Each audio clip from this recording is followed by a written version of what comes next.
খুনি আয়না অন্তিম পর্ব। এরপর মুসলিম তান্ত্রিকের পরামর্শে আমার সেই কাকু ওই অভিশপ্ত আয়নাটা ওনার সামনেই কালীপুজোর ঠিক আগের রাত অর্থাৎ ভূত চতুর্দশীর রাতেই বিনষ্ট করে ফেলেছিলেন একটা গভীর জঙ্গলে নিয়ে গিয়ে।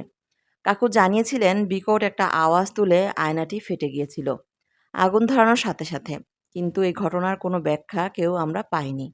সেই তান্ত্রিক ভদ্রলোক একথাও জানিয়ে দিয়েছিল যে ওই আয়না যে নষ্ট করে ফেলবে তার বিপদ আসন্ন, আর ওটার কোনো গতি না করে জায়গা পরিবর্তন করলেও পুরো পরিবারটাই শেষ হয়ে যাবে, চলে যাবে পরিবারে থাকা শিশুটির প্রাণ।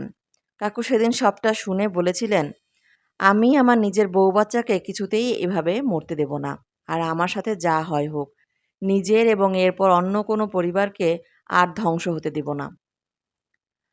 এই আয়না না জানি কত ফ্যামিলিকে ধ্বংস করে এসেছে নিজের মধ্যে বয়ে নিয়ে বেড়ানো অভিশাপকে কেন্দ্র করে, আর ভবিষ্যতেও কত পরিবারকে ধ্বংস করে দেবে। পরে কাকু কাকিমা আর সোনাই অন্য জায়গায় বাড়ি ভাড়া নিয়ে চলে যান। এরপর সোনাই ধীরে ধীরে কিন্তু সুস্থ হয়ে ওঠে, কিন্তু পরিবারটার মাথার উপর নেমে আসে আমূল বিপর্যয়ের ঘনঘটা। এই ঘন এই ঘটনার ১ বছরের মধ্যেই আকস্মিকভাবে হার্ট অ্যাটাকে কাকু মারা গিয়েছিলেন।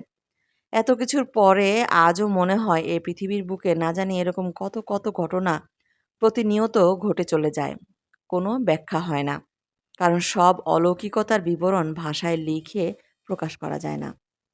বন্ধুরা, গল্পটা কেমন লাগলো তা অবশ্যই কমেন্ট করে জানাবেন। আজকের মতো এখানেই বিদায় নিচ্ছি। খোদা হাফেজ।